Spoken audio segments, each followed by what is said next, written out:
नमो अर्यन्ताणं नमो सिद्धाणं नमो आयर्याणं नमो वज्रायाणं नमो लोये सत्त्वसाहुणम् एष पञ्चनमुक्कारो सर्वपावपनाशनो मङ्गलानं च सव्येसिं परमं वै मङ्गलम् यस्य ज्ञानमनन्तवस्तु विषयं यः पूज्यते दैवतैः नित्यं यस्य वचो न दुर्नयकृतैः कोलाहले लोक्यते रागद्वेषमुखद्विषां च परिषत् क्षिप्ताक्षणाद्येन सा सस्त्रीवीरविभुर्विदूतकलुषां बुद्धिर्विधत्तां मम कल्याणपादपारामं सुतगङ्गा हिमाचलं विश्वाम्भोजरविग्देवं वन्दे श्रीज्ञातनन्दनम् अज्ञानतिमिरान्धानां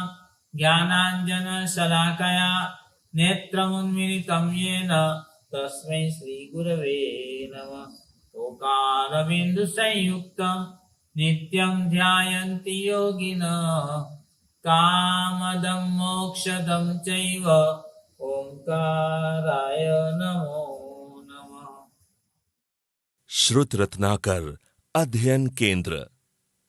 Bhagwan Mahavir realized truth through meditation, austerity, and penance, and propagated it in the form of Jain Agam.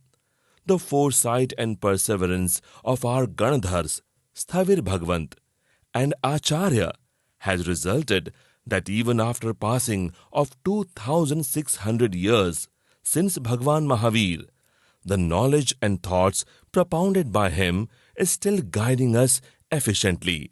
To carry forward this heritage, Shrut Ratnakar Trust was established in the year 1999 by eminent scholar Professor Dr. Jitendra Bhai Shah with the blessings of Pujya Acharya Dev Srimad Subodh Sagar Suriji, Pujya Muniraj Shri Jambu Vijayji and others. The knowledge base of Jain literature is matchless. This rich knowledge is to be spread for Atma Kalyan and for the well-being of the mankind. Shrut Ratnakar has realized the growing demand of such knowledge and is determined to provide means for higher learning by Sadhu Sadhvi Bhagwans. Spiritual training, meditation, teaching and research will go alongside. Prepare scholars and pandits amongst Jains and non-Jains so that they can represent Jainism at international and national conferences and seminars, etc. Train scholars in Sanskrit, Prakrit and Apabhransa languages. A research center for Jain religion will also be made for research in unpublished work and editing and reprinting of unavailable editions of earlier publications.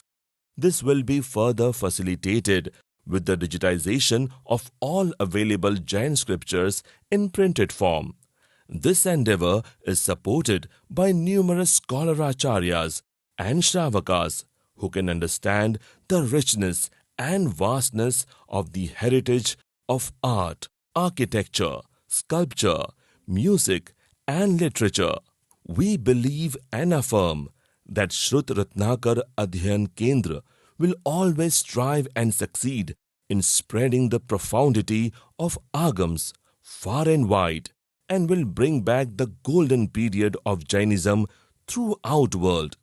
It will have Derasar, separate upashrayas for sadhu sadhvi, and accommodation for scholars and staff, clinic, library, and data centers. To help spread the knowledge of Agams, economic support is must. Please come forward wholeheartedly by all means and give assistance to spread the light of this profound knowledge. Pranam. I am Haresh Shah, President of Jaina. I welcome you all on this joyous occasion of the presentation of Sureshwar and a Samrat play. The play is the fundraising project of the Vayavach Committee of Jaina, the Shrut Ratnakars Adhyan Kendra near Sankeshwar. I have a great deal of faith and the generosity and graciousness of the Jain community for the success of today's fundraising drive. So, I present to you the chairman of the Vayavach committee, the past president of Jaina, Mr. Mahesh Bhai Jai Janendra. Om Shri Jineshwar Bhagavate Namaha. Jai Janendra and Pranam. My name is Mahesh Vadar, immediate past president of Jaina and current chairman of the Vayavach committee. The Vayavach committee of Jaina has undertaken many projects in various cities of India, but the most ambitious among them is the Adhyan Kendra by the Shrut Ratnakar Trust.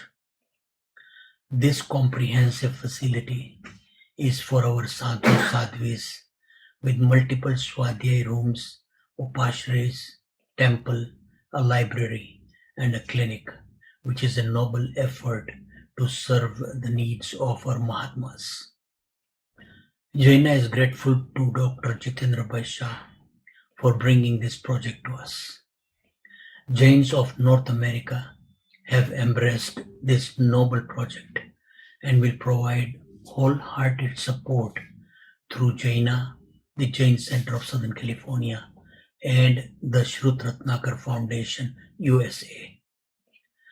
Jaina is planning to raise $1 million for this project, and we request your generosity in donating as much as you can to help with this noble project. Now I would like to invite the president of Shrut Ratnakar Foundation, USA, Dr. Jaswant Modi, to say a few words.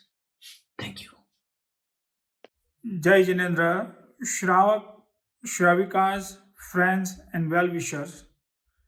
Shrut Ratnakar Trust has been promoting Shrut Gyan, Shrut Conduct and Shrut Character for more than 20 years and has embarked now on building a permanent home, Adhyayan Kendra, near our Mahatirth Sankheshwar under the leadership of Dr. Jitendra Shah. This Adhyayan Kendra will be used by our sadhu sadhvis and the Jain scholars. It will have a library and it will house many collections of our Jain manuscript and scriptures. It will be useful for many national and international Jain scholars and students of many universities where Jain endowed chairs has been established. Jain tenets of Ahimsa, Aparigraha, and Anekantvad will be better known via Adhyayan Kendra. I appeal to all of you, all Sadhamik brothers and sisters, to support in every way that you can our Adhyayan Kendra to the fullest capacity. This is the first of its kind in the world that we know of. Thank you very much. Dr. Jitendra Shah is a former director of the LD Institute of Indology, Ahmedabad, Gujarat, India. He has delivered the lectures for almost 2 decades on Indian philosophy and religion with a special focus on Jainism at different Jain centers across the USA. He has published more than 75 research papers in Gujarati, Hindi, and in English in various national and international journals. Dr. Shah's awards include Excellent Gujarat from Bharati Samaj, Nagar Ratna, that means Gem of the City of Ahmedabad from the Ahmedabad Municipal Corporation, Jain Padma Shri in 2012 from Jinkanti Sagar Suri's Trust in Mumbai, to name a few. He was successful in coordinating His Holiness Dalai Lama's meeting with a Jain Acharya to discuss non-violence and the religion in 2010. Ladies and gentlemen, it is My honor to introduce you distinguished Dr. Jitendra Shah. Thank you. Shrut Ratnakar trust. શ્રુત એટલે જ્ઞાન અને રત્નાકર એટલે દરિયો. જ્ઞાનનો દરિયો. જૈન ધર્મ પાસે જ્ઞાનનો દરિયો છે. અનેક જ્ઞાન ભંડારો અને તેમાં અસંખ્ય હસ્તલિખિત ગ્રંથો. આ ગ્રંથો સંસ્કૃત, પ્રાકૃત, અપભ્રંશ અને જૂની ગુજરાતી ભાષામાં લખાયેલા છે. આ ભાષાને જાણકાર લોકો દિવસે દિવસે ઘટી રહ્યા છે. આ ગ્રંથોમાં શ્રમણ ભગવાન મહાવીરનો ઉપદેશ સંગ્રહાયેલો છે. 2600 વર્ષના સમયગાળા દરમિયાન થયેલા અનેક આચાર્ય ભગવંતો, સાધુ ભગવંતો અને શાસ્ત્રકારોએ રચેલ ગ્રંથો આપણને પ્રાપ્ત થાય છે. આ ગ્રંથોના અભ્યાસ કરનારાઓ પણ દિવસે દિવસે ઘટી રહ્યા છે. આપણો વારસો લાંબા સમય સુધી ટકી રહે, શ્રમણ ભગવાન મહાવીરનો ઉપદેશ અહિંસા, અપરિગ્રહ અને અનેકાંતવાદ સમગ્ર જગતમાં પ્રસરે, વિશ્વ શાંતિ અને વિશ્વ મૈત્રી જેવા લક્ષ્યને આપણે હાંસિલ કરી શકીએ તે માટે સને 1999માં શ્રુત રત્નાકર ટ્રસ્ટની સ્થાપના કરવામાં આવી.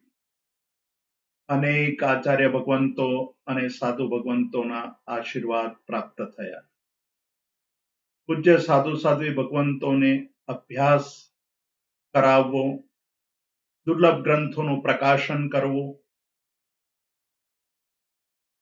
તત્વાર્થાધિગમ સૂત્ર, ઉપમિતિ ભવ પ્રપંચા કથા, સમ્યક દર્શન, કાયોત્સર્ગ ધ્યાન આવા વિષયો પર શિબિરો અને વ્યાખ્યાન શ્રેણીઓનું આયોજન કરવું એ આ ટ્રસ્ટનો ઉદ્દેશ છે. અત્યાર સુધીમાં દેશ અને વિદેશમાં અનેક શિબિરોનું આયોજન કરવામાં આવ્યું છે. 50થી વધુ દુર્લભ ગ્રંથોનું પ્રકાશન કરવામાં આવ્યું છે. અનેક સાધુ ભગવંતોને અને સાધ્વીજી મહારાજોને અધ્યયનમાં સામગ્રી પૂરી પાડવામાં નિમિત્ત બનવાનો લાભ પ્રાપ્ત થયો છે. દુર્લભ ગ્રંથો સાધુ સાધ્વી ભગવંતો અને જિજ્ઞાસુઓને સરળતાથી પ્રાપ્ત થાય તે માટે ડિજિટલ લાઇબ્રેરી નિર્મિત થઈ રહી છે. આ બધા કાર્યોને સ્થાયી રૂપ આપવા માટે શંખેશ્વર મહાતીર્થ નજીક પંચાસર ગામ પાસે શ્રુત રત્નાકર અધ્યયન કેન્દ્રનું નિર્માણ કરવાનું વિચારવામાં આવ્યું છે. જમીન સંપાદિત કરવામાં આવી ગઈ છે. તે જમીન ઉપર શ્રુત રત્નાકર અધ્યયન કેન્દ્રનું નિર્માણ થશે. અહીં સાધુ સાધ્વી ભગવંતોને ભણવાની વ્યવસ્થા, દેશ વિદેશના વિદ્વાનોને ભણવા તથા સંશોધન કરવાની વ્યવસ્થા, જૈન પંડિતો તૈયાર થાય તે માટેની પ્રવૃત્તિઓ અને જિજ્ઞાસુઓને તત્વનો અભ્યાસ કરવા મળે તેવા શોર્ટ ટર્મ અને લોંગ ટર્મ અભ્યાસક્રમોનું આયોજન કરવામાં આવ્યું છે. આ સમગ્ર સંકુલનું આયોજન જાણવા માટે આપણે એક ટૂંકો વિડીયો જોઈશું. આ વિડીયો દ્વારા આપણને આ સંકુલની સમગ્ર માહિતી પ્રાપ્ત થશે. આવો આપણે આ શ્રુત રત્નાકર અધ્યયન કેન્દ્રના વિડીયો જોઈએ અને માહિતી પ્રાપ્ત કરીએ.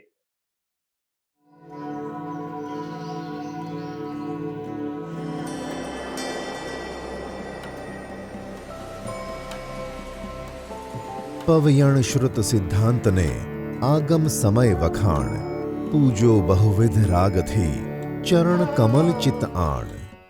भगवान महावीर ने जो सत्य को गहन ध्यान, तपस्या और साधना के बाद अनुभव किया, वह हमें जैन आगम के स्वरूप में दिया। गणधर भगवंतों, केवली भगवंतों एवं अनेक आचार्य भगवंतों की दूरदर्शिता एवं दीर्घ प्रयासों के फल स्वरूप आज 2600 वर्ष बाद भी भगवान महावीर के वचन जिनागम, जिन ग्रंथ एवं हस्तप्रतों के स्वरूप में हमें मार्गदर्शन देने में सक्षम हैं। इसी धरोहर को आगे बढ़ाने सन 1999 में जिन शासन समर्पित प्रकांड पंडित श्री जितेंद्र भाई शाह द्वारा संस्थापित श्रुत रत्नाकर ट्रस्ट को पूज्य जम्बू विजय जी, पूज्य आचार्य देवश्री सुबोध सागर सूरी जी, पूज्य आचार्य देवश्री प्रद्युम्न सूरी जी महाराज साहेब के आशीर्वाद और साथ ही शेठ श्री श्रेणिक भाई लाल भाई व शेठ श्री प्रताप भाई भोगेलाल जी की शुभकामनाएं प्राप्त हैं। श्रुत रत्नाकर ने अनेक शिविर एवं ऑनलाइन प्रवचन आयोजित किए हैं और अनेक माध्यम से कई लोगों के जीवन में सम्यक परिवर्तन देखा गया है। पूज्य साधु साध्वी जी अध्ययन, दुर्लभ ग्रंथों का प्रकाशन और स्कैनिंग जैसे कार्यक्रम आयोजित किए गए हैं। श्रुत की आराधना, श्रुत की रक्षा एवं श्रुत का विस्तार ही जैन धर्म के अस्तित्व की बुनियाद है और ट्रस्ट द्वारा ये कार्य अविरत हो रहे हैं। श्रुत ज्ञान के प्रचार, संवर्धन एवं प्रशिक्षण के लिए श्रुत रत्नाकर ट्रस्ट अंतर्गत गुजरात में शंखेश्वर महातीर्थ में निर्मित होने जा रहा है श्रुत मंदिर समान श्रुत रत्नाकर अध्ययन केंद्र। जैन साहित्य में ज्ञान अतुलनीय है। ज्ञान की इस समृद्ध विरासत को सिखाने की जरूरत है, क्योंकि इसका उपयोग आत्म कल्याण, आत्म साक्षात्कार के साथ साथ समग्र मानव जाति के कल्याण के लिए भी किया जा सकता है। विश्व की यूनिवर्सिटीज में जैन अध्ययन की मांग बढ़ती जा रही है। इन कारणों से प्रवर्तमान विश्व में उच्च स्तरीय जैन पाठ्यक्रम, जैन दर्शन और शास्त्रों की पेशकश करने वाले विश्व स्तरीय विश्वविद्यालय की आवश्यकता है। श्रुत रत्नाकर अध्ययन केंद्र इस कमी को पूरा करने के लिए प्रतिबद्ध है। श्रुत रत्नाकर अध्ययन केंद्र एक ऐसी परिकल्पना है जो सुंदर प्राकृतिक वातावरण में मन को प्रफुल्लित कर दे। ऐसे कैंपस में प्रभु के सानिध्य में साधक को ज्ञान की साधना करने में सहयोग प्रदान करेगा। आधुनिक इलेक्ट्रॉनिक सुविधाओं से लैस ग्रंथों, पुस्तकों के विशाल संग्रह से संपन्न जैन आध्यात्मिक अध्ययन केंद्र बनेगा। आध्यात्मिक प्रशिक्षण, सीखने और अनुसंधान के साथ साथ आध्यात्मिक गतिविधियों का अभ्यास करने के लिए साधुओं, साध्वियों, मुमुक्षुओं और विद्वानों के लिए आवासीय सुविधाएं भी होंगी। जैन धर्म के लिए एक शोध केंद्र की स्थापना और सुविधा प्रदान करेगा। श्रुत रत्नाकर अध्ययन केंद्र द्वारा ऐसे जैन स्कॉलर्स तैयार किए जाएंगे जो संस्कृत, प्राकृत, अपभ्रंश जैसी पारस्परिक भाषाओं एवं अंग्रेजी, हिंदी और गुजराती जैसी वर्तमान प्रचलित भाषाओं का समन्वय कर टेक्नोलॉजी की मदद से श्रुत का विस्तार कर सकें। जो कला, वास्तुकला, शिल्प, संगीत, चित्र और साहित्य के विशाल ज्ञान और विरासत को समझने में सक्षम हो। जो युवा पीढ़ी को सही मायने में जैनिज्म की साइंटिफिक थ्योरीज को लॉजिकली समझा सके। जो जैन आगम एवं हस्तप्रतों के रहस्य को समझकर विश्व को जैन आइडियोलॉजी से परिचित करा सके। भारत और विदेशों में बसे जैन अजैन समाज के लोगों को जैन धर्म सिखाने और प्रचार करने के लिए पर्युषण, आयम्बिल की ओली आदि विषयों पर व्याख्यान श्रृंखला तैयार कर ज्ञान प्रदान कर सके। जो विश्व के फलक पर parliament of world religions, world religion conference जैसी अनेक धर्म सभाओं में जैन धर्म का प्रतिनिधित्व कर सके। अध्ययन केंद्र के माध्यम से जैन साधु, साध्वी जी, श्रावक श्राविकाओं के लिए श्रुत का विशेष अभ्यास आसानी से उपलब्ध हो पाएगा। हमारी इस पहल को जैन समाज के पूजनीय आचार्य भगवंतों एवं जैन विद्वान श्रावकों का साथ सहकार तथा अविरत मार्गदर्शन मिल रहा है। विश्व भर की सभी प्रतिष्ठित जैन संस्थाओं ने भी हमारी इस परियोजना को सराहा है और सहयोग भी दिया है। उन्नत लक्ष्य को प्राप्त करने के लिए सामाजिक सहयोग अनिवार्य है। आइए हम सब उदार मन से इस दूरदर्शी एवं अति आवश्यक मुहिम से जुड़े। प्रभु तुल्य श्रुत के विस्तार में आर्थिक सहयोग दें और अपनी लक्ष्मी का सद्व्यय करें। अपने तन मन धन से योगदान दें और महावीर प्रभु के शासन को चिरकाल तक आयुष्मान बनाएं। हमारा मानना है कि श्रुत रत्नाकर अध्ययन केंद्र द्वारा श्रुत का विस्तार होगा और प्रभु का शासन जो श्रुत ज्ञान के आधार पर आगे चलने वाला है उसका सुनहरा दौर सुनिश्चित होगा। नमो नाणस। શ્રુત રત્નાકર અધ્યયન કેન્દ્ર સંકુલ વિશે આપને સંપૂર્ણ માહિતી પ્રાપ્ત થઈ હશે. જિનાલય, સાધુ સાધ્વી ભગવંતોનો ઉપાશ્રય, અધ્યયન કેન્દ્ર, ડેટા સેન્ટર, કોન્ફરન્સ હોલ, વ્યાખ્યાન હોલ, વિશાળ લાઇબ્રેરી, ભોજનશાળા, આવાસ આદિ અનેક સુવિધાયુક્ત આ અધ્યયન કેન્દ્રનું નિર્માણ થશે. ભવિષ્યમાં આ શ્રુત રત્નાકર અધ્યયન કેન્દ્ર જૈન ધર્મનો શ્રુતતીર્થ બને અને વિદ્યાપીઠ, વિશ્વવિદ્યાલય બને તેવી અમારી ભાવના છે. આ કાર્ય નિર્વિઘ્ને પરિપૂર્ણ થાય તે માટે આપ સૌની શુભેચ્છાઓ અને શુભ આશીર્વાદની અમારી અપેક્ષા છે. આ નિમિત્તે સુરેશ્વર અને સમ્રાટ નાટકનું આયોજન કરવામાં આવ્યું છે. આ નાટક વિશે શ્રી દિલીપભાઈ વી શાહ આપણને વિશેષ પ્રકાશ પાડશે. હું આમંત્રિત કરીશ શ્રી દિલીપભાઈ વી શાહને સુરેશ્વર અને સમ્રાટ ઐતિહાસિક નાટક વિશે આપણને વિશેષ વિગતો પૂરી પાડશે. આવો દિલીપભાઈ. પ્રણામ. 100 વર્ષ પહેલા કાશીવાળા ધર્મસુરીના શિષ્ય મુનિરાજ શ્રી વિદ્યા વિજયજી મહારાજે સુરેશ્વર અને સમ્રાટ નામે ગ્રંથ લખેલો. એ પુસ્તકની પ્રસ્તાવના કનૈયાલાલ મુનશીએ લખતા નોંધ્યું હતું કે જૈન ઇતિહાસ વગર ગુજરાતનો ઇતિહાસ અધૂરો કહેવાય. મુખ્યત્વે એ પુસ્તકના આધારે આજનું આ નાટક જોની શાહે લખ્યું છે. તે ગ્રંથ ઉપરાંત જોનીભાઈએ હીર યુગની સાહિત્ય પ્રસાદી, કવિશ્રી ઋષભદાસ રચિત હીરસુરી રાસ અને મહાબોધિ વિજયજીનું હીર સ્વાધ્યાય વગેરે અનેક ગ્રંથોનો 1 વર્ષ સુધી રિસર્ચ કરીને જૈનોની ગૌરવ ગાથા કહી શકાય એવી આ નાટ્ય રચના પ્રસ્તુત કરી છે. તે ઉપરાંત તેમણે જ સંગીત પણ આપ્યું છે. મુંબઈના શ્રી જોની શાહ વ્યવસાય ચેસના શિક્ષક છે.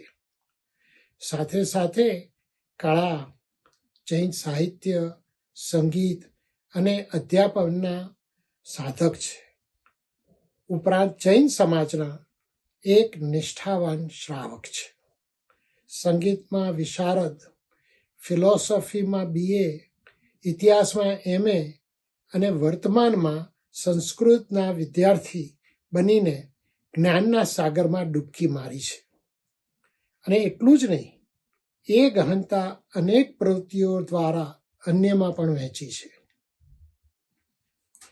નાટકના અભિનેતા અને ડાયરેક્ટર છે બરોડાના શ્રી અશોક રોહિત. તેઓ MS યુનિવર્સિટીના થિયેટર આર્ટ્સ ગ્રેજ્યુએટ છે. 10 વર્ષનો થિયેટર અને ફિલ્મ ઇન્ડસ્ટ્રીનો અનુભવ છે અને તેઓ આદિશ્રી ગ્રુપના સ્થાપક પણ છે. દેશભરમાં સ્ટોરી અને સ્ક્રીન પ્લે રાઇટિંગ વર્કશોપ આપતા હોય છે. આજના આ નાટ્ય પ્રયોગની અને અકબર રાજાની ભૂમિકા તે પહેલી જ વાર ભજવી રહ્યા છે. આ નાટકનું રેકોર્ડિંગ શાસન સમ્રાટ ભવન અઠેસિંહની વાડીમાં કર્યું હતું અને એક ઇન્ટરમેશન સાથે રજૂ કરીએ છીએ. તો ચાલો આપણે માણીએ સુરેશ્વર અને સમ્રાટ. જય જિનેન્દ્ર. જૈન ઇતિહાસને લગતો એક મહત્વપૂર્ણ ગ્રંથ એટલે વિદ્યા વિજયજી રચિત સુરીશ્વર અને સમ્રાટ. તેના આધારે સમ્રાટ અકબરના એક પાત્રી અભિનય દ્વારા આચાર્ય શ્રી હીર વિજય સુરીશ્વરજીના જીવન અને અમૂલ્ય પ્રદાનને રજૂ કરતું નાટક એટલે સુરીશ્વર અને સમ્રાટ. શ્રુત રત્નાકર ટ્રસ્ટ તથા જૈનાના સંયુક્ત ઉપક્રમે તેની પ્રસ્તુતિ થઈ રહી છે, ત્યારે આચાર્ય શ્રી હીર વિજય સુરીશ્વરજીના ચરણોમાં વંદન કરી રજૂ કરીએ છીએ સુરીશ્વર અને સમ્રાટ.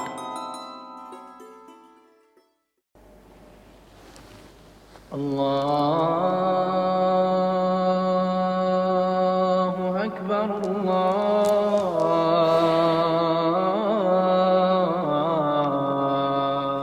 અલ્લાહ મહાન છે.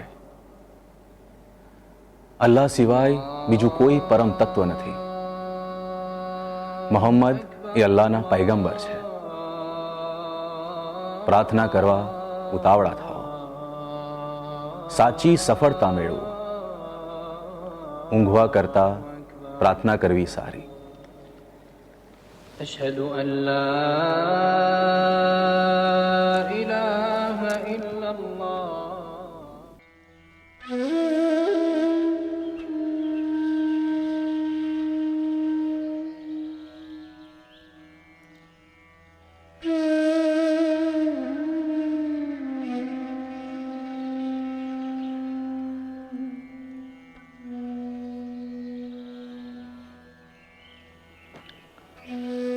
જ્યારે અમને એવો ભાસ થવા લાગ્યો કે અમારી પાસે બધું જ છે,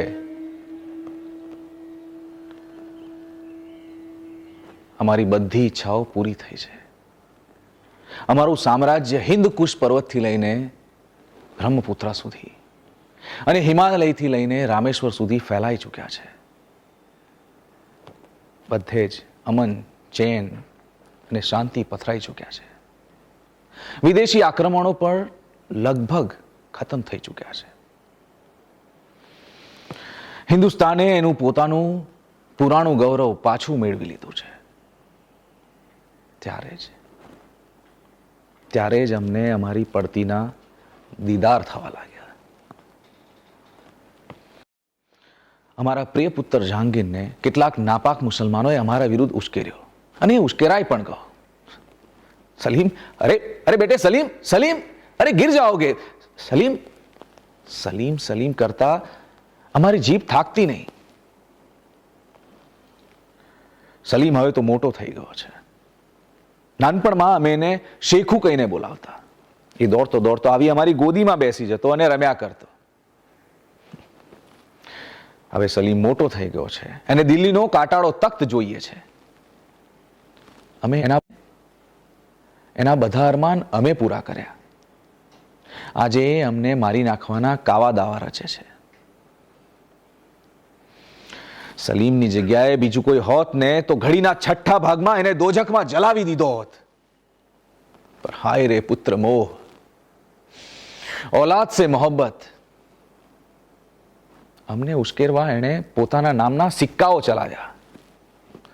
અમારી રૂહ સમાન અબુલ ફઝલને મારી નાખવાના ષડયંત્રો રચવા માંડ્યો. એને ખબર હતી કે જ્યાં સુધી અબુલ ફઝલ જેવા સલાહકાર અમારી સાથે છે, અમારું કોઈ કંઈ બગાડી શકવાનું નથી. એ સમય દરમિયાન અબુલ ફઝલ દક્ષિણ દેશમાં શાંતિ સ્થાપવા રોકાયો હતો. અમે મારતે ઘોડે કાસદ મોકલ્યો અને સંદેશો મોકલાયો, वहां का सारा कामकाज अपनी औलाद अफजल को सौंप कर आगरे के लिए रवाना हो जाओ. એ થોડા સૈન્ય સાથે આગ્રા આવવા નીકળ્યો. આ બાતમી સલીમ તરફી લોકોએ એને આપી દીધી. અબુલ ફઝલને મારવાની હિંમત સલીમમાં નહોતી, એટલે એણે વીરસિંહ નામના બહારવટિયાને સાધ્યો. વીરસિંહે સરાય બરાર પાસે અબુલ ફઝલ પર હુમલો કર્યો. અબુલ ફઝલે બહાદુરીથી એનો સામનો કર્યો, પણ કોઈ ગદ્દારે પાછળથી ભાલાનો ઘા કર્યો અને એ માર્યો ગયો. અમારો પ્રિય અનુચર આ ફાની દુનિયાને છોડીને ચાલ્યો. મુસલમાનોએ સાચો ફિલસૂફ અને હિન્દુઓએ એક વિધર્મી પ્રશંસક ખોયો. સલીમ સલીમ, તારી સમ્રાટ બનવાની ઈચ્છા માટે તારે મારો જાન લેવો હતો. બિચારા અબુલ ફઝલનો સો વાંક.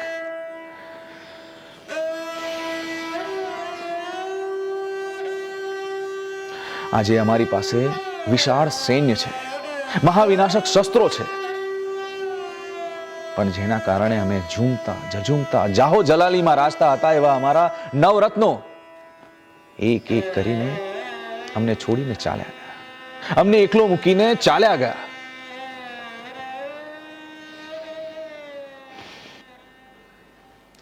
શોકમગ્ન વાતાવરણમાં અમને ખુશ રાખનાર મહેશ દાસ ઉર્ફ બિરબલ એ પણ હવે નથી રહ્યો.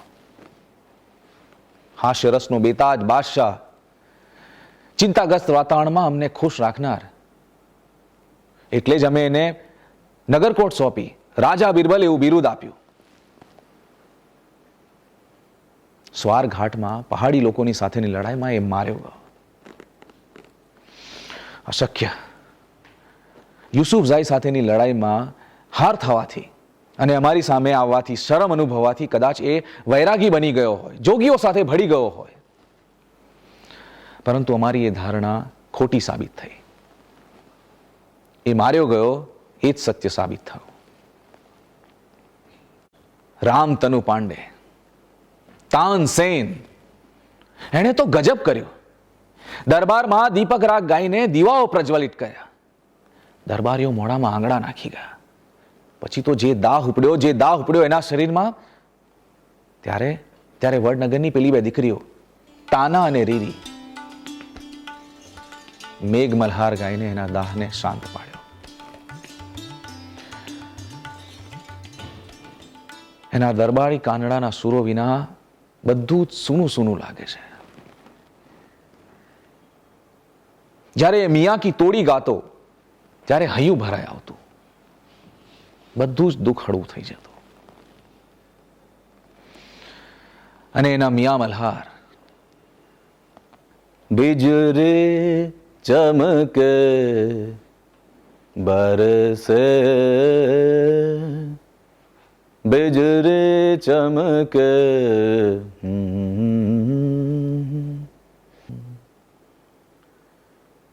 જાણે વાદળો ઘેરાઈ આવતા, વીજળી ચમકવા લાગતી, જાણે વરસાદ વરસવા લાગતો. એક પછી એક અમને મૂકીને બધા ચાલ્યા ગયા. બધા જ જન્નત નશીન થયા. શરાબના નશામાં મુરાદે જાન ખોયો, દાનિયાન પર દાવડિયો થયો. શરાબ અને શવાબમાં એણે મારું નામ બોલ્યું અને આ ફાની દુનિયાને છોડીને ચાલ્યો. અમારો સલીમ, શેખુ, જહાંગીર એ પણ નશાખોર, ચારિત્રહીન. નથી સહેવાતું. અમારું આ શરીર રોગોનું ઘર બની ગયું છે. ઉદ્રામણીના રોગે ભરડો લીધો છે. હકીમો અને વૈદો વિલા મોડા કરીને બેઠા છે. રોગ વધતો જાય છે અને શરીર નબળું પડતું જાય છે. આરોગી શરીર ક્યારે અમારો સાથ છોડી દે કહેવાય નહીં. ત્યારે અમારો માંઝી, અમારો ભૂતકાળ અમારી સામે તરવરી ઉઠે છે. કહેવાય છે કે હિન્દુસ્તાનમાં સમૃદ્ધિની છોડો ઉડતી, દૂધ દહીંની નદીઓ વહેતી. આર્ય પ્રજા પરમ શ્રદ્ધાળુ હતી અને ધર્મભીરુ પણ ખરી. પણ સમયે કરવટ બદલી. પઠાણોના હુમલા શરૂ થયા. સંપત્તિ અને ખજાનાની લાલચમાં પઠાણોએ આર્ય પ્રજાની કત્લેઆમ કરી. પઠાણોની એક જ નેમ હતી, ઇસ્લામ અંગીકાર કરો યા શરીરના ટુકડે ટુકડા કરાવવા માટે તૈયાર રહો. હિન્દુ રાજાઓની જીવતે જીવ ચમડી ઉતારી નાખવી. શિકારી વૃત્તિને સંતોષવા બાળકો અને સ્ત્રીઓને જીવતે જીવ રીબાવીને મારી નાખવા, મૂર્તિઓને ખંડિત કરી તેના પર માંસના ટુકડા લગાવી હિન્દુઓના ગળે લટકાવવા. આવા અત્યાચારોએ હિન્દુસ્તાનને બરબાદીનું કબ્રસ્તાન બનાવી દીધું. હિન્દુ સંસ્કૃતિ પતનના આરે આવીને ઊભી હતી. અધૂરામાં પૂરું સમરકંદથી તૈમુરલંગ પણ હિન્દુસ્તાનને લૂંટવા આવી પહોંચ્યો. એણે માત્ર દિલ્હીમાં 1 લાખ હિન્દુઓની કત્લેઆમ કરી. મોહમ્મદ ગઝનીના હુમલાઓએ તો હિન્દુસ્તાનનું અને હિન્દુસ્તાનની પ્રજાનું રહ્યું સહ્યું નૂર પણ ઝૂંટવી લીધું. જ્યારે એણે સોમનાથ ભાંગ્યું ત્યારે આસ્થા અને વિશ્વાસ મંદિરોમાંથી ગાયબ થઈ ગયા. તૈમૂરના જ વંશજ એટલે અમારા દાદા બાબર એ પણ એટલા જ ક્રૂર, ઘાતકી. અયોધ્યાનું રામ મંદિર તોડી ત્યાં મસ્જિદ બનાવી અને હિન્દુસ્તાનનું રહ્યું સહ્યું નૂર પણ ઝૂંટવી લીધું. માત્ર 48 વર્ષની વયે એમનો ઇંતકાલ થયો અને અમારા અબ્બા હુમાયુ બન્યા हिंदुस्तान शहनशाह.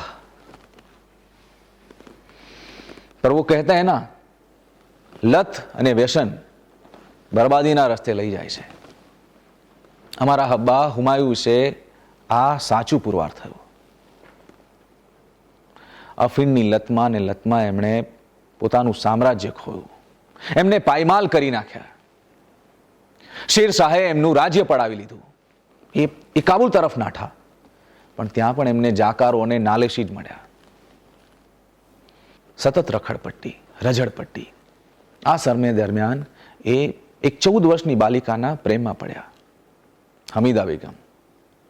એ અલી અકબર જામીની પુત્રી. અલી અકબર જામી એ અબ્બા હુમાયુના ભાઈ હિન્ડલના શિક્ષક હતા, એટલે કે ઉસ્તાદ. અબ્બાએ હમીદા બેગમ સાથે નિકાહ પડ્યા એ હિન્ડલ ચાચાને ખટક્યું અને એમણે પણ એમનો સાથ છોડી દીધો. અબ્બા હુમાયુ પાસે ન હતું રાજ્ય, ન હતું લશ્કર કે કોઈ સાથીદાર પણ નહીં. સતત રખડપટ્ટી. આવા સમયે ખુદાએ મહેર કરી. અમરકોટના રાજા રાણા પ્રસાદે એમને રાજ્યાશ્રય આપ્યો, થોડું સૈન્ય આપ્યું અને સુરાતન ચડાવ્યું. અબ્બાએ તો બાજુના પરગણા પર હુમલો કરી દીધો. આ સમય દરમિયાન માત્ર 15 વર્ષની ઉંમરે હમીદા બેગમે હિન્દુ મહારાજાના મહેલમાં પુત્રને જન્મ આપ્યો. ઈસવીસન 1542નું વર્ષ, જુમેરાતનો દિવસ, એ હતો અમારો જન્મ દિવસ. અમારા નાના અલી અકબર જામીના નામ પરથી અમારું નામ પડ્યું બદરુદ્દીન અકબર. પાછળથી બદલાઈને થયું જલાલુદ્દીન મોહમ્મદ અકબર. અમારા અબ્બાએ અમે 5 વર્ષના હતા ત્યારથી અમને તાલીમ આપવાની શરૂઆત કરેલી. 4 ઉસ્તાદોએ મળીને અમને ભણાવવાની કોશિશ કરી, પરંતુ અમને ભણાવવું એમને મુનાસિબ ન લાગ્યું. કબૂતરો પકડવાનું અને ઉડાડવાનું જ્ઞાન આપ્યું, અક્ષર જ્ઞાન આપવાનું એમને મુનાસિબ ન લાગ્યું. અમારું નામ લખી વાંચી શકાય એટલું પણ અમે ન ભણી શક્યા. પણ બીજા પાસે વંચાવીને સાંભળવાનું અમને ખૂબ ગમતું. હફીઝ અને જલાલુદ્દીન રૂમીની રૂબાયતો તો અમને મુંહ જબાની યાદ છે. પિશ બિયા પિસ્તર, તાકે બે ગમ ગમે દિલ પિસ્તર. અમારી નજીક આવો, અમારી વધુ નજીક આવો. અમે તમને અમારા દિલની ધડકન સંભળાવવા માંગીએ છીએ. અમે તમને ખૂબ ચાહીએ છીએ, અમારી પોતાની જાતથી પણ વધુ. પિશ બિયા પિસ્તર. આવી સૂફી કવિતાઓએ અને રૂબાયતોએ જ કદાચ અમારા ઉપર ધર્માંધતાનું જનૂન ચડવા ના દીધું.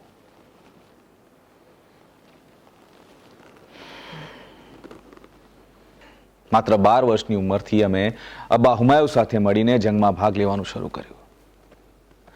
પંજાબના સરહિંદના જંગલોમાં સિકંદર સૂરની સેના સામે જીત હાંસલ કરી. અમને પંજાબના સુબાનું સ્થાન હાંસલ થયું અને અમારા અબ્બા હુમાયુને હિન્દુસ્તાનના શહેનશાહનું.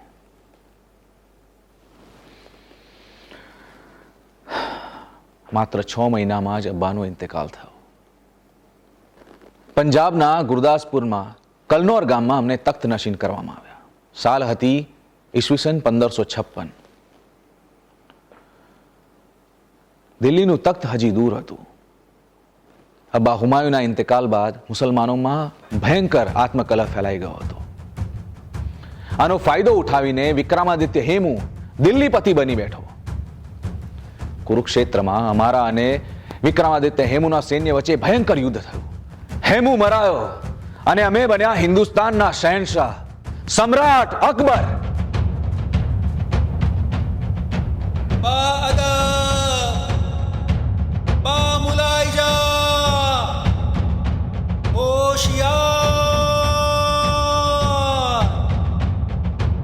शहनशाह हिंद जलालुद्दीन मोहम्मद अकबर दीवाने आम में तशरीफ ला रहे हैं.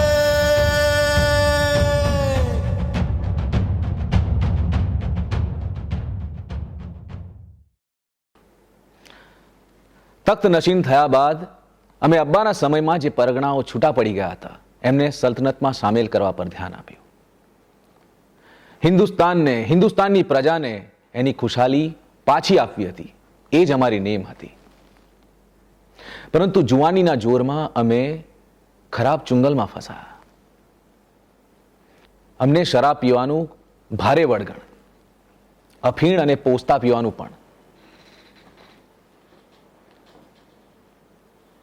આના કારણે જ કેટલીક વખત મહત્વના કામ વિસરી જવાતા. અમારું બીજું વ્યસન હતું માણસોને લડાવીને તમાશો જોવાનો. એમાં અમને ખૂબ મજા આવતી. અને અમારું ત્રીજું વ્યસન હતું શિકાર કરવાનો. શિકાર કરવાનો અમને નશો હતો. અમે પોતે લાખો પ્રાણીઓના શિકાર કર્યા છે. અમે ચિત્તા દ્વારા હરણનો શિકાર કરવાની અમને ખૂબ મજા આવતી. એકવાર અફઘાનિસ્તાનથી મોહમ્મદ હકીમ પંજાબ પર ચડી આવ્યો.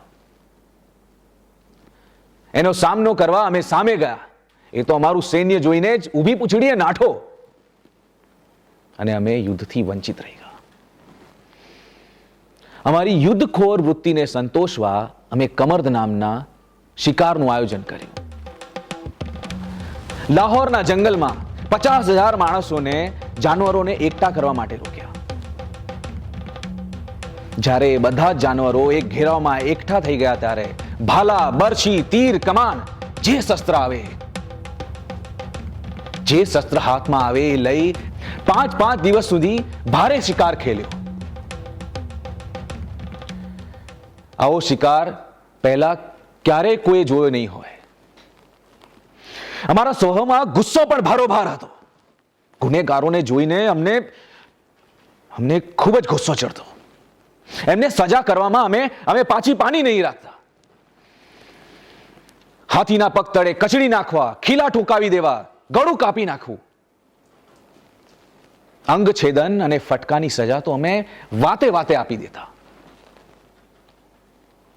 યુદ્ધમાં જ્યાં સુધી જીત હાંસલ ન થાય ત્યાં સુધી ભારે કતલેઆમ ચાલતો. એકવાર અમે ચિત્તોડના કિલ્લાનો ઘેરો ઘાલ્યો હતો.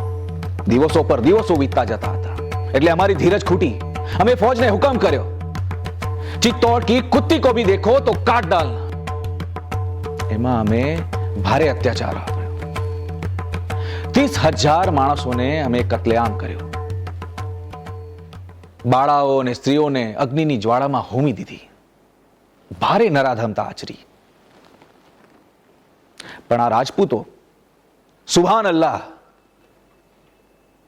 બહાદુર. એકવાર અમને તો એવું લાગ્યું કે અમે હારી જઈશું, પણ પછી ક્રૂરતાપૂર્વક પલટવાર કર્યો અને જીત હાંસલ કરી. અમે પાછા ફરતા હતા ત્યારે માર્ગમાં એક ગાભણી ગાય અમારા રસાલા સામેથી પસાર થઈ.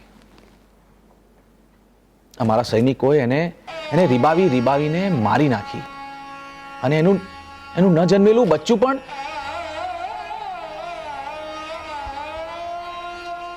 એ ગાયનું તળપવું દિવસો સુધી અમારી નજર સામેથી ન હટ્યું.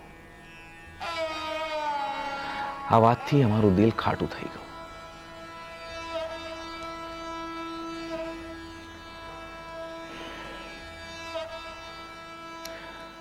ચિત્તોડની લડાઈ વખતે અમે પ્રતિજ્ઞા લીધી હતી કે જો જીત હાંસલ કરીશું તો ખ્વાજા મોઇનુદ્દીન ચિશ્તીની દરગાહ પર પગે ચાલતા જઈશું. અને થયું પણ એવું જ. અમે રસાલા સાથે અજમેરની મુલાકાત લીધી. માર્ગમાં દોસા ગામ આવ્યું ત્યારે અંબેરના રાજા બિહારી મલે તેમની મોટી દીકરી જોધાના લગ્ન અમારી સાથે કરવાનું નક્કી કર્યું. અમે આગ્રા પહોંચી એ હિન્દુ કન્યા સાથે લગ્ન કર્યા અને એમને હિન્દુ ધર્મ પાળવાની છૂટ આપી. એટલું જ નહીં, એમના મહેલમાં એક કૃષ્ણ મંદિર બનાવી આપ્યું. કારણ અમે જાણવા માંગતા હતા હિન્દુસ્તાનની પ્રજા પોતાના રાજા પાસે શું ઈચ્છે છે. એ તો જાણવું જ રહ્યું.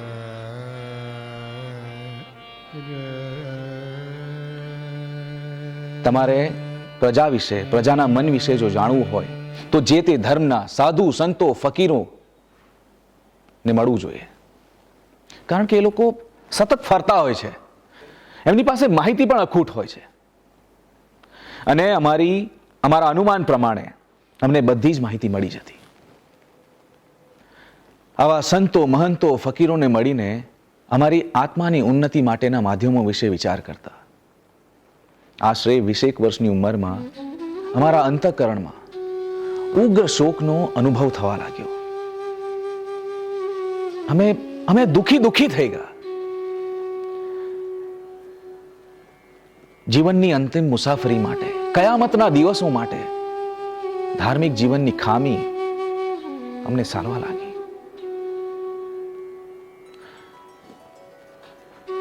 મનમાં અજીબ વિચારો આવતા. સામાન્ય લોકોમાં ધર્મ માટે જે આંદોલન ચાલે છે, એ ધર્મ શું છે, એનો મર્મ શું છે, એ તો જાણવું જ રહ્યું.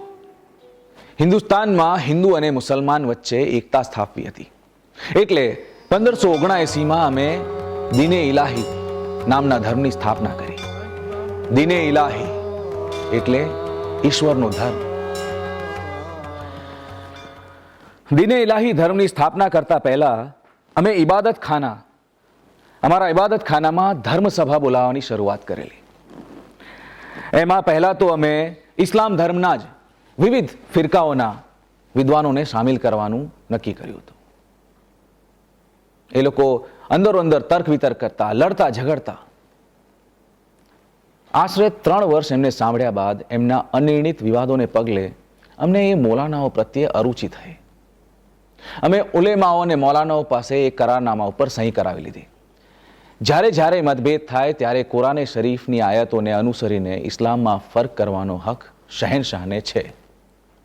આ કરારનામા ઉપર સહી કરીને અમે એમને છૂટા કરી દીધા.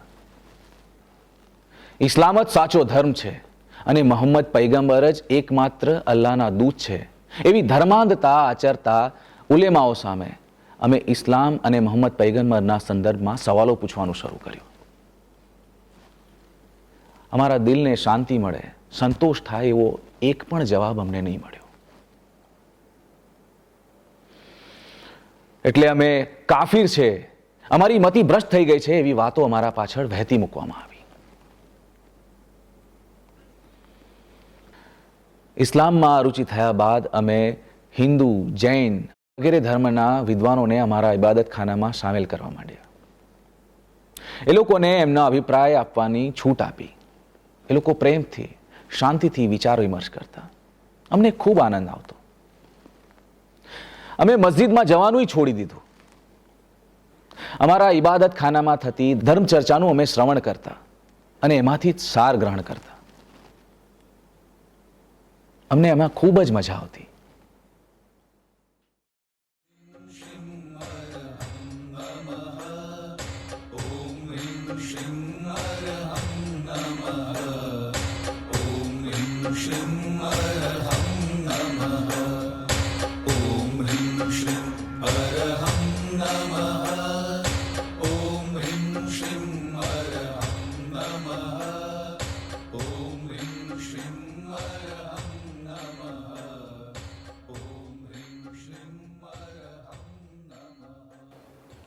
એક દિવસ અમે નગરચર્યા જોઈ રહ્યા હતા અને અમે અમારા કાને નાદ સંભળાયો. હાથી, ઘોડા, પાલકી સાથે એક જુલુસ પસાર થઈ રહ્યું હતું. એ લોકો કોઈ ધૂન ગાઈ રહ્યા હતા. ઓમ રીમ શ્રીમ અરહમ નમઃ, ઓમ રીમ શ્રીમ અરહમ નમઃ. એમાં એક સુંદર સ્ત્રી ફળફૂલથી ભરેલા થાળ સાથે મ્યાનામાં બેસીને જઈ રહી હતી. અમે આ જુલુસ વિશે જાણવા ચાહ્યું તો ખબર પડી કે ચંપા નામની જૈન શ્રાવિકા છે. એણે 6 માસના ઉપવાસ કર્યા છે. અને આ ઉપવાસ મુસલમાનો રોજા રાખે છે એવા નહીં કે આખી રાત ખાઈ શકાય. આ તો દિવસે માત્ર થોડું ઉકાળેલું પાણી પીવાનું અને રાત્રે તો એ પણ નહીં, ખાવાનું તો બિલકુલ નહીં. અમને આશ્ચર્ય થયું. વધારે જાણવા મળ્યું કે એ એમના મહોત્સવ નિમિત્તે જિનાલયમાં દર્શન કરવા જઈ રહી છે. અમને ખૂબ આશ્ચર્ય થયું. આટલા બધા દિવસ ઉપવાસ કઈ રીતે કરી શકાય? અમે એ જાણવા ચાહ્યું. એટલે અમે એમને પૂછાવી જ લીધું કે બહેન, આટલા બધા દિવસ તમને અન્ન વગર કઈ રીતે ચાલી શકે છે? જવાબ મળ્યો, આવી તપસ્યા કરવી એ મનુષ્ય માત્રની શક્તિની બહારની વાત છે, પરંતુ દેવગુરુની કૃપાથી આવી તપસ્યા થાય છે અને ધર્મ ધ્યાનમાં આનંદથી દિવસો પસાર થાય છે. એટલે અમે પૂછી લીધું કે તમારા દેવ અને ગુરુ કોણ છે? જવાબ મળ્યો, દેવ વૃષભાદી તીર્થંકરો છે. તેઓ સર્વ પ્રકારના દોષો અને જન્મ મરણથી રહિત થયેલા છે. અને ગુરુ છે આચાર્ય હીર વિજયસુરી. આચાર્ય હીર વિજયસુરી. અંતરમાં કંઈક રણઝણ્યું. અમને એમને મળવાની ઉત્કંઠા જાગી. અમારો એક અનુચર ઇતમાદ ખાન ગુજરાતમાં ઘણું રહેલો. અમે એને આચાર્ય હીર વિજયસુરીજી વિશે પૂછાવ્યું. એણે તો પડના પણ વિલંબ કર્યા વગર બોલવા જ માંડ્યું. હુઝુર, આચાર્ય શ્રી મોટા ફકીર છે. હાથી, ઘોડા, એકા ગાડી પર બેસતા નથી. હંમેશા પગપાળા યાત્રા કરે છે. દ્રવ્ય રાખતા નથી. સ્ત્રીથી હંમેશા દૂર રહે છે. હંમેશા બંદગીમાં મસ્ત રહે છે અને લોકોને સાચી શિક્ષા આપતા રહે છે. અમે કંઈ પણ બોલીએ પહેલા એકી શ્વાસે બોલે જ જતો હતો. એમના ત્યાગ, તપસ્યાની શું વાત કરું? એકવાર એમની ગોચરીમાં ખીચડી આવી. એ દિવસે એમને બીજું કંઈ જ વાપરવાનું હતું નહીં, એટલે એમણે ખીચડી વાપરી. થોડી વાર થઈ ત્યાં તો શ્રાવક દોડતો આવ્યો અને કહ્યું, સાહેબ સાહેબ, આપે ખીચડી વાપરી તો નથી ને? એમાં નમક જરૂર કરતા બમણું પડી ગયું છે. આચાર્યશ્રીની ચહેરાની એક પણ રેખા બદલાઈ નહોતી. આવા ત્યાગી પુરુષ છે મહાત્મા. અમને વાત યાદ આવી ગઈ. એકવાર નમક ઓછું હોવાને કારણે અમે બાવરચીને 100 ફટકાની સજા ફરમાવેલી. ઇતમાદ ખાનને કદાચ ખ્યાલ આવી ગયો છે, એટલે એણે વાત બદલી. આચાર્યએ બાળપણમાં એક બ્રાહ્મણ પાસે શિક્ષણ લીધું હતું. એ બ્રાહ્મણને ભીડ પડી, એટલે એણે વિચાર્યું કે હીરહર્ષને તો મેં ભણાવ્યા છે અને એ ગુજરાતમાં ક્યાંક તો છે. જો હું એમની પાસે જઈશ તો એ મારી ભીડ જરૂર ભાંગશે. દીક્ષા પછીનું એમનું નામ હીરહર્ષ હતું. બ્રાહ્મણે તો ચાલવા માંડ્યું. હાથમાં 10 વર્ષનું બાળક, માર્ગમાં જંગલો. વિસામો કરવા ક્યાંક જગ્યાએ ઉભા રહ્યા. ત્યાં બાળકને નાક કરડ્યો. બાળક મૂર્છિત થઈ ગયો. માર્ગમાં કે જંગલમાં ક્યાંય જડીબુટ્ટી ન જડી, એટલે બ્રાહ્મણ ઘાંગો થઈને રડવા લાગ્યો. પણ અચાનક એને શું સૂઝ્યું કે જેને મળવા જઉં છું એનું નામ લઉં. જ્યાં ડંખ લાગ્યો છે ત્યાં હાથ મૂકી બોલવા માંડ્યું, હીર હીર હીર. ઝેર ઉતરતું ગયું. બાળક સાજો થતો ગયો. મુસાફરી કરવા લાયક. જેના નામ માત્રમાં આટલો પ્રભાવ હોય, એક પોતે કેટલા પ્રભાવી હશે એ વિચાર માત્રથી અમે એમને મળવા તલપાપડ થઈ ગયા.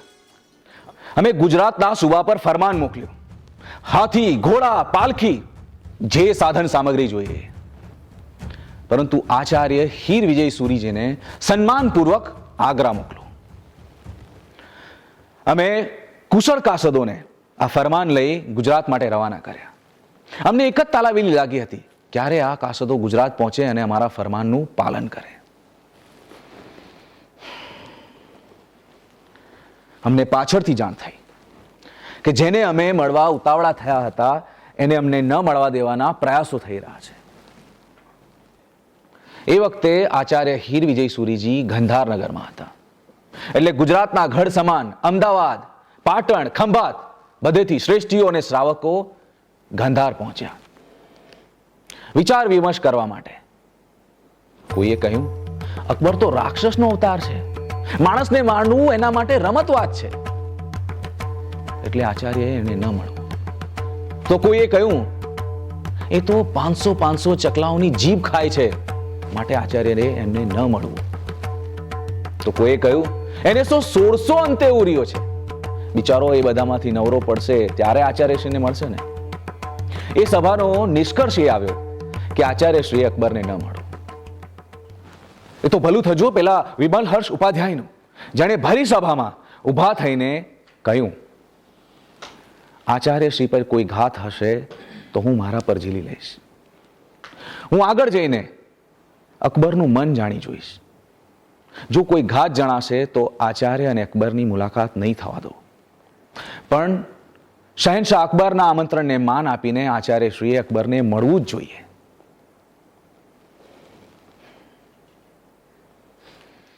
આચાર્યશ્રીએ આ બધી વાત શાંતિથી સાંભળી અને પછી સસ્મિત કહ્યું,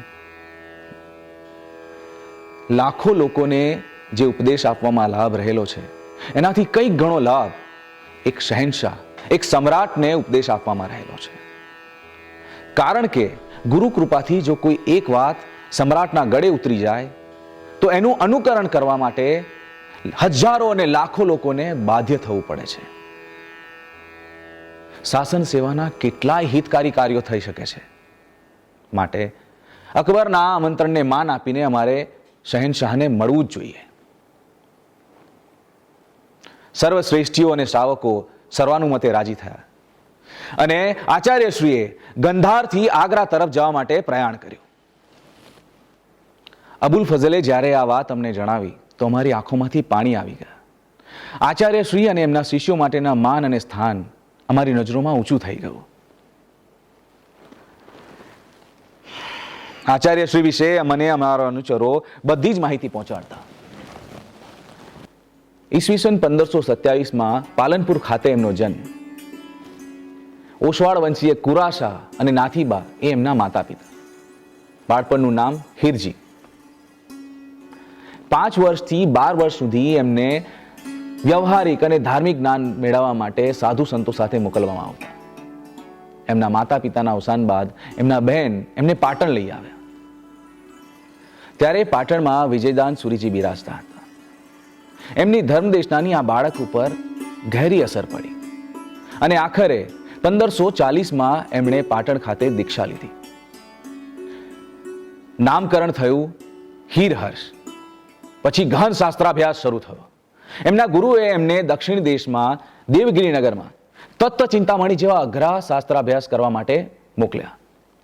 થોડાક જ વર્ષોમાં એમની યોગ્યતા જાણીને એમને પંડિત પદ, પછી ઉપાધ્યાય પદ અને પછી આચાર્ય પદ આપવામાં આવ્યું.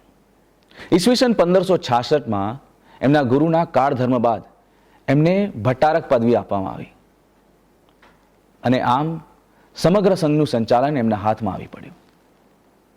આવા વૈરાગી અને જ્ઞાની ફકીરને મળવાની અમારી ઉત્કંઠા તીવ્ર બનતી ગઈ.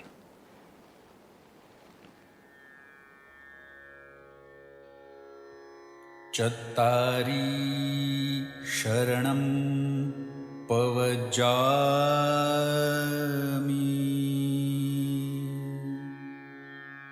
અરિહંતે શરણમ પવજામી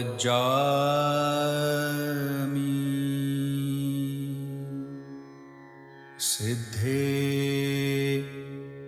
શરણમ પવજામી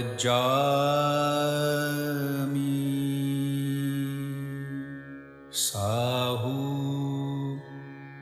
શરણમ પવજામી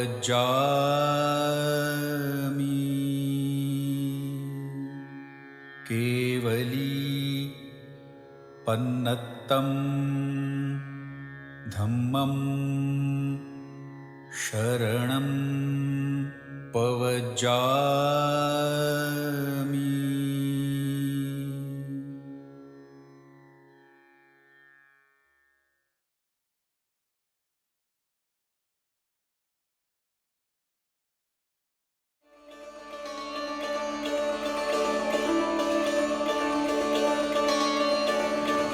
અને આખરે અમારી આતુરતાનો અંત આવ્યો.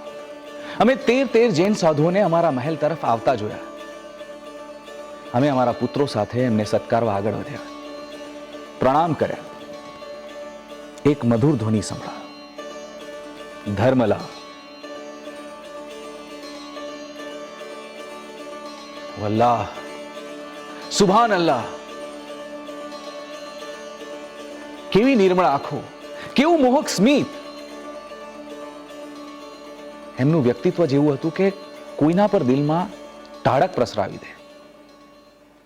અમે તો આચાર્યશ્રીના વ્યક્તિત્વમાં ખોવાઈ જ ગયા. અબુલ ફઝલે ખોખારો ખાઈને અમને સચેત કર્યા, એટલે અમે આચાર્યશ્રીને કમરામાં પધરામણી કરવા વિનંતી કરી. અમારા મહેલના ચિત્રશાળાનો એ મનોહર કમરો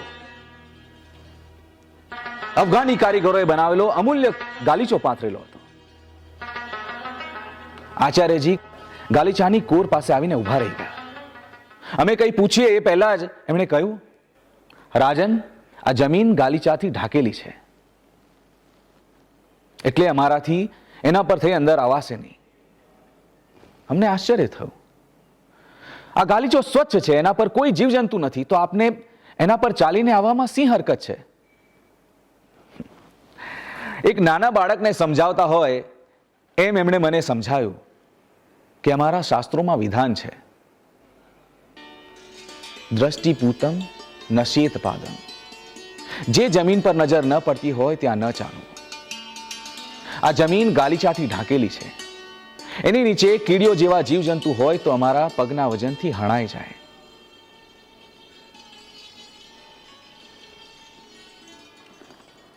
ગાલીચો બિલકુલ સાફ છે એ બતાવી દેવા માટે અમે જાતે ગાલીચાની કોર ઊંચી કરી.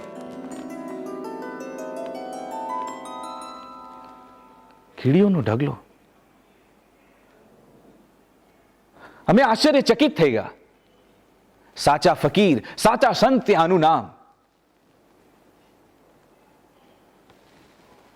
પછી કોમળ વસ્ત્રોથી એ કીડીઓ દૂર કરી, ગાલીચો હટાવી, એમની કમરામાં પધરામણી કરાવી. અમે જૈન ધર્મને લગતા સવાલો પૂછવાનું શરૂ કર્યું. એમણે ધર્મદેશનામાં દેવ, ગુરુ અને ધર્મનું સાચું સ્વરૂપ સમજાવ્યું. એમનું તત્વચિંતન એટલું સહજ અને સરળ હતું અને ઉદાહરણ સહિત સમજાવ્યું કે કોઈના પણ ગળે ઉતરી જાય. જેમ જેમ તેઓ બોલતા જતા હતા તેમ તેમ તેમની વિદ્વતા માટે માન વધતું જતું હતું. તેમની વિદ્વતા અને પવિત્રતા માટે અમારા દિલમાં સન્માન વધતું ગયું. અમે આચાર્યશ્રીને પૂછ્યું, અમને મીન રાશિમાં શનેશ્વરની દશા બેઠી છે. લોકો કહે છે કે યમરાજની માફક ખરાબી કરવાવાળી દશા છે. આપ મહેરબાની કરીને કોઈ ઉપાય બતાવો. આચાર્યશ્રીએ સસ્મિત કહ્યું, અમારો વિષય ધર્મનો છે, જ્યોતિષનો નહીં, એટલે આ વિષયમાં કંઈ પણ કહેવા માટે અમે અસમર્થ છે. આ કોઈ જ્યોતિષને જ પૂછો, જેમને એમના ગુરુએ અભ્યાસ માટે દક્ષિણ દેશમાં મોકલ્યા હોય, સતત અભ્યાસમાં રત હોય. એમને જ્યોતિષ વિદ્યા ન આવડતી હોય એ અમારા માન્યામાં નહોતું આવતું. એટલે અમે કહ્યું કે અમારે જ્યોતિષનું કોઈ કામ નથી, આપ જ કોઈ ઉપાય બતાવો, કોઈ મંત્ર આપો જેથી આ દશા દૂર થાય.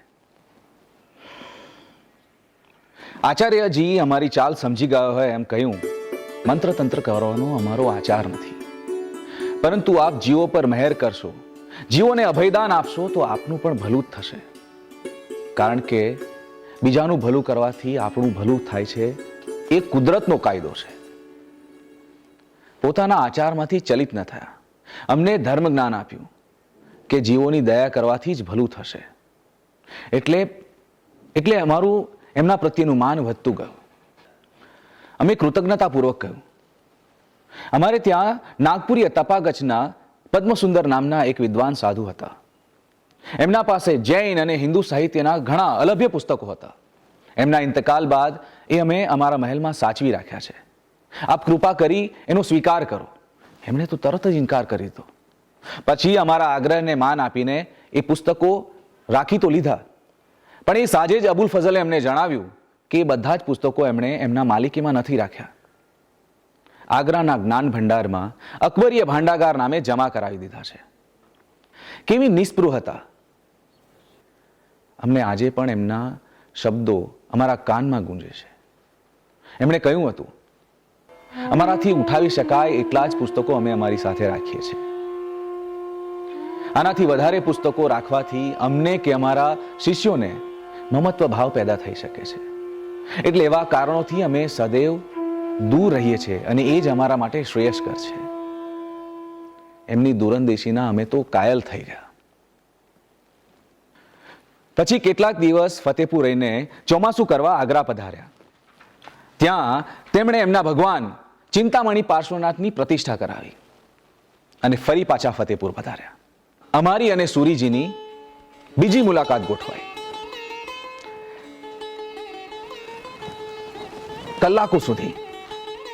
કલાકો સુધી ધર્મદેશના ચાલી, કલાકો સુધી ધર્મ ચર્ચા ચાલી. અમને ખૂબ જ આનંદ આવ્યો. અમે કહ્યું, આપે અમારા પર ખૂબ કૃપા કરી છે. અમારા આમંત્રણને માન આપી 6 મહિના પગપાળા ચાલીને ગંધારથી આગ્રા પધાર્યા છો.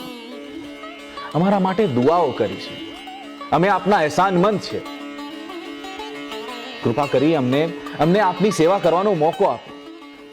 અમારી એવી દિલી તમન્ના છે કે આપ અમારી પાસે કંઈક માંગો. સોનું, ચાંદી, ગામ, નગર, કંઈ પણ, જેથી અમે આપના ઋણમાંથી થોડા ઘણા મુક્ત થઈ શકીએ. એમણે કહ્યું, શહેનશાહ, અમારી ઈચ્છા આત્મસાધના કરવાની છે.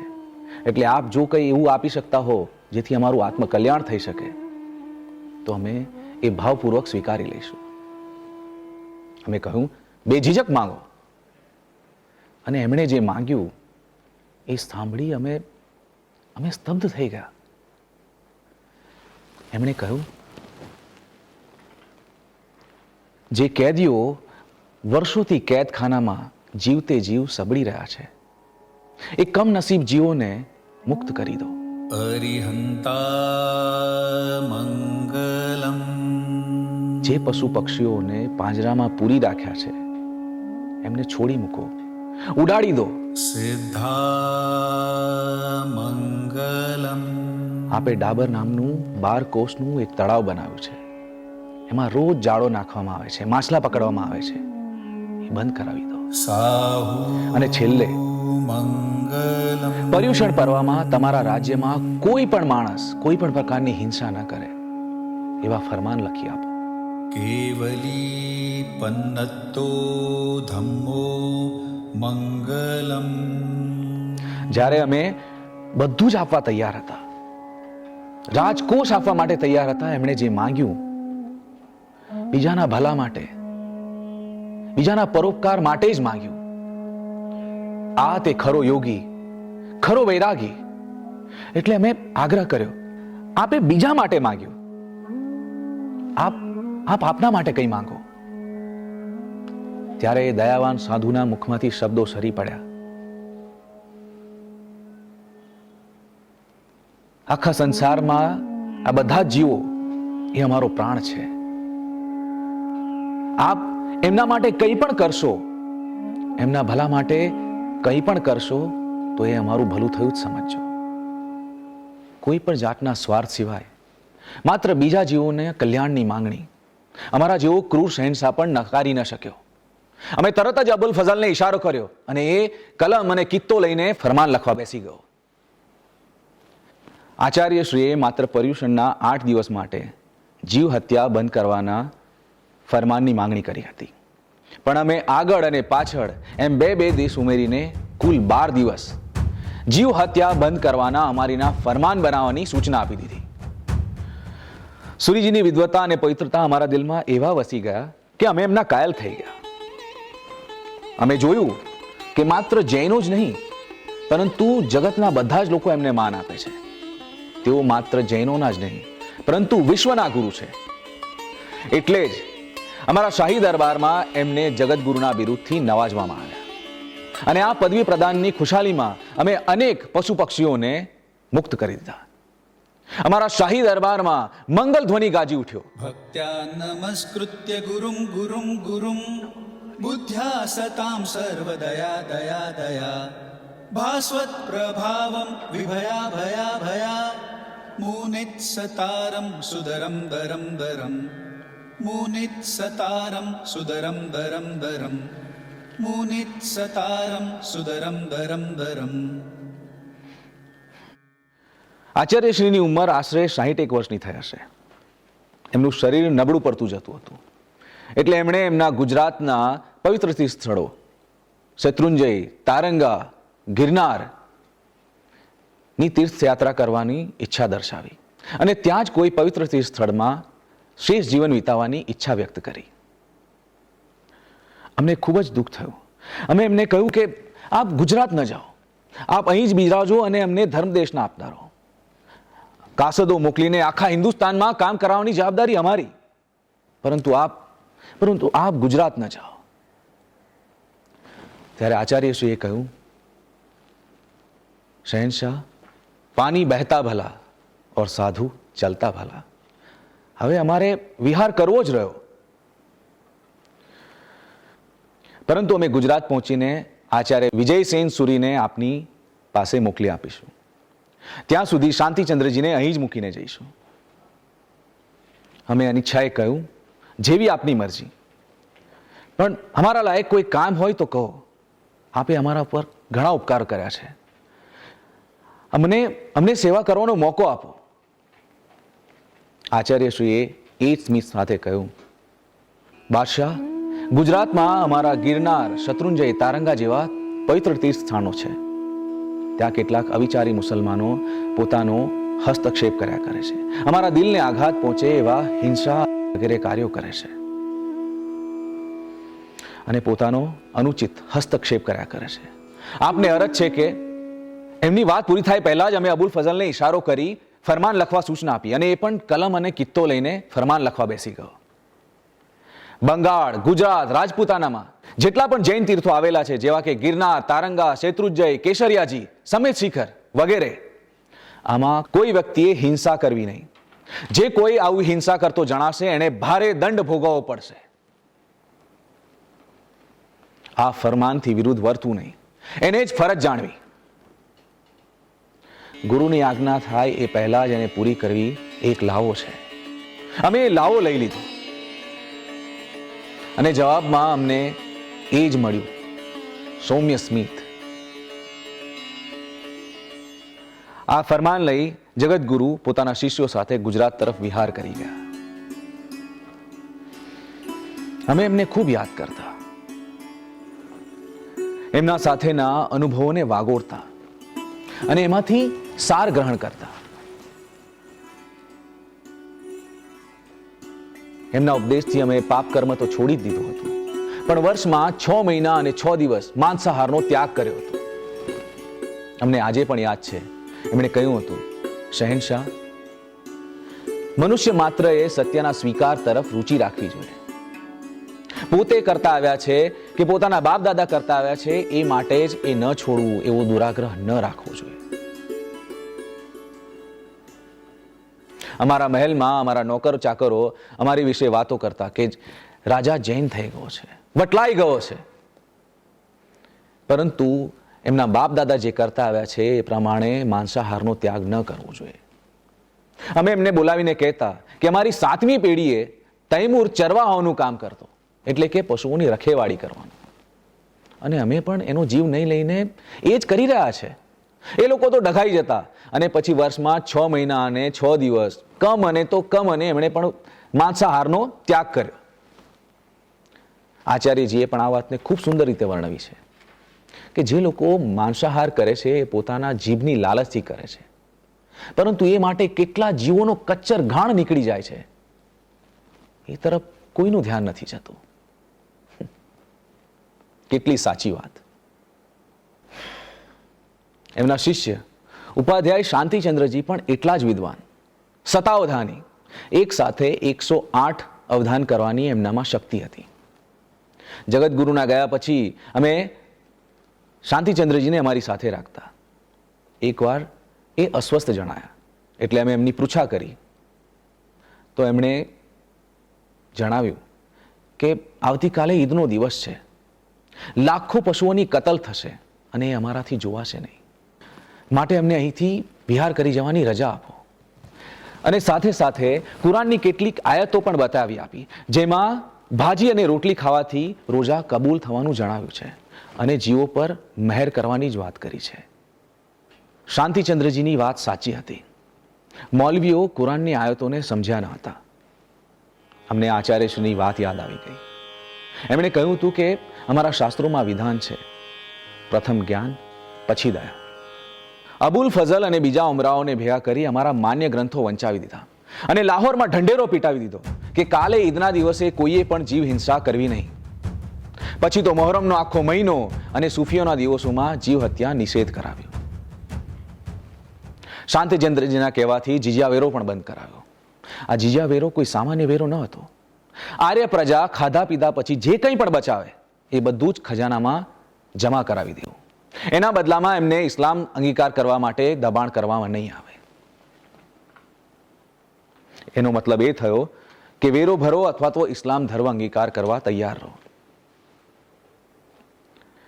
આ જીવ હત્યા નિષેધના ફરમાન અને જીજિયા વેરાની માફી લઈને શાંતિચંદ્રજી જગતગુરુને મળવા ગુજરાત તરફ વિહાર કરી ગયા.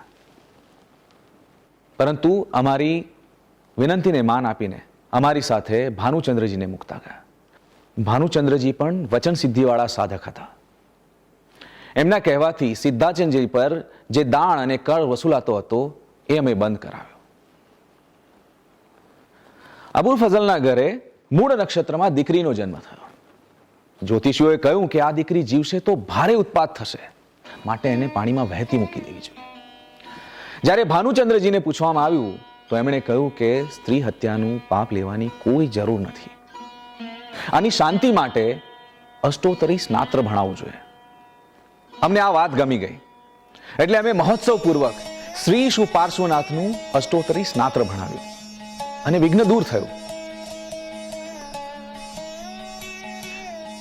ભાનુચંદ્રજીના શિષ્ય સિદ્ધિચંદ્રજી પણ એટલા જ વિદ્વાન, સતાવધાની. કેવા કેવા વિદ્વાન રત્નો આચાર્ય હીરવિજય સુરીજી, શાંતિચંદ્રજી, ભાનુચંદ્રજી, સિદ્ધિચંદ્રજી, વિજયસેન સુરીજી. કેવી અણમોલ પરંપરા.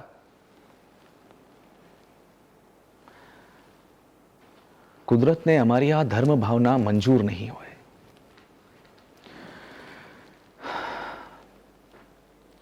સમાચાર મળ્યા કે જગતગુરુની તબિયત નાદુરસ્ત છે. અમે વખતો વખત એમના વિશે માહિતી મેળવતા રહેતા. જગતગુરુનું ચાતુર્માસ ઉનામાં હતું. તબિયત લથડતી જતી હતી. વિહાર કરવાનો સમય આવ્યો ત્યારે તબિયત નાદુરસ્ત હોવાને કારણે સંઘે વિહાર ન કરવા દીધો. એટલે બીજું ચોમાસું પણ ઉનામાં જ ગયું. પર્યુષણ પર્વમાં નાદુરસ્ત તબિયત વચ્ચે કલ્પસૂત્ર વાંચ્યું. આ પરિશ્રમ જ એમને ભારે પડી ગયો. પર્યુષણ પછી ભાદરવા સુદ 11નો દિવસ આવ્યો. જગતગુરુને ભાસ થઈ ગયો કે અંતિમ સમય આવી ગયો છે. એમણે બધાને બોલાવી હિત શિક્ષા આપી અને વિજયસેન સુરીજીની આજ્ઞામાં રહેવાની વાત કરી. સાંજનો સમય થયો. બધાને પ્રતિક્રમણ માટે બોલાવ્યા. પ્રતિક્રમણ કર્યા પછી બધા સાથે ક્ષમાપના કરી કહ્યું, હવે અમે આત્મધ્યાનમાં લીન થઈશું. માળા લઈ પદ્માસનમાં બેસી ગયા. 1, 2, 3, 4, 5મી માળા શરૂ થઈ ત્યાં તો માળા હાથમાંથી સરી પડી અને વાતાવરણમાં એક જ વાત પ્રસરી ગઈ, અરિહંતે શરણમ પવજ્જામિ, સિદ્ધે શરણમ પવજ્જામિ. જગતગુરુ આ નશ્વર દેહ છોડીને ચાલ્યા ગયા. ઉનાના શાહબાગમાં એમના અંતિમ સંસ્કાર થયા. તે રાત્રે ત્યાં રહેલા આંબાના તમામ ઝાડ ઉપર કેરીઓ આવી.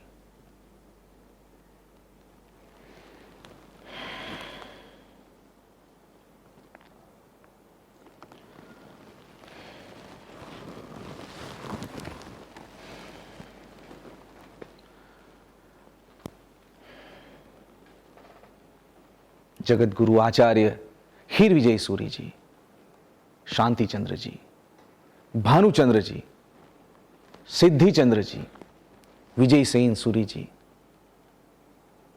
आहा, केवा केवा साधु संतो महंतो फकीरोने અમારી સંભાળ લેવા એ મોકલતો રહ્યો છે. એ વિચારું છું ત્યારે દિલથી પરવરદિગારના શુક્રિયા અદા કરવાનું મન થઈ જાય છે.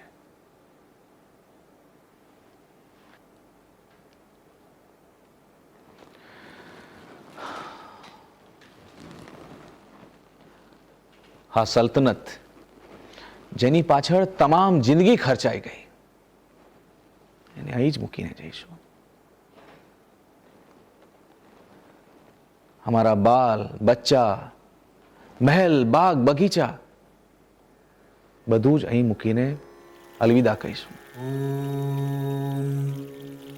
નમો અરિહંતાણમ. આ ફાની દુનિયાને છોડી જવાનો અંતિમ સમય અમારી સામે ઊભો છે ત્યારે આપ સૌને ખુદા હાફિઝ, અલ્લાહ હાફિઝ. અલ્લાહુ અકબર,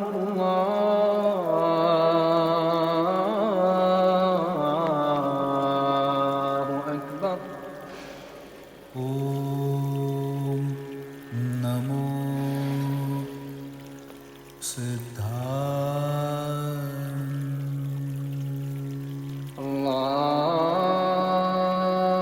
અલ્લાહુ અકબર,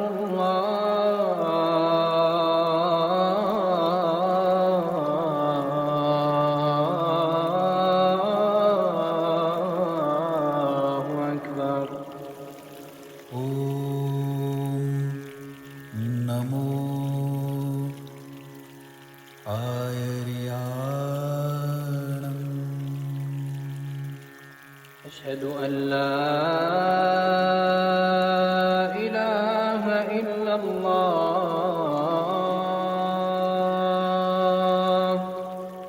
ઓમ નમો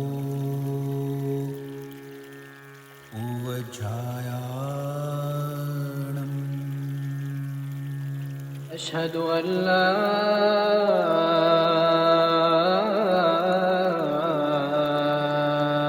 إله إلا الله.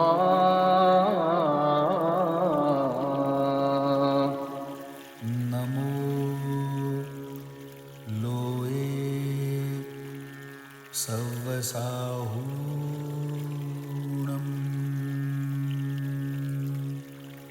أشهد أن محمد رسول الله.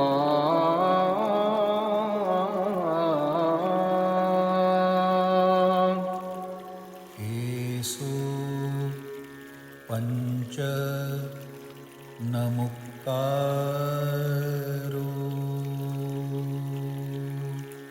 أشهد أن محمد رسول الله.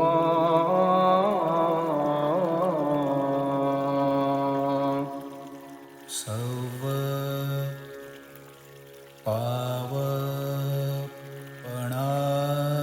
પાવપણાસણો. حي على الصلاة.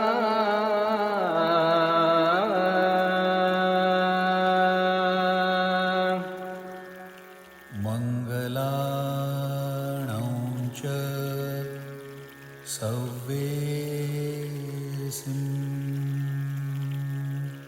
حي على الصلاة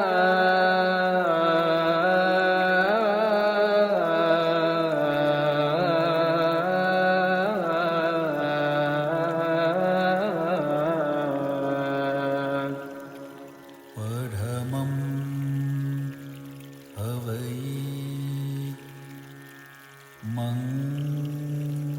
मङ्गलम्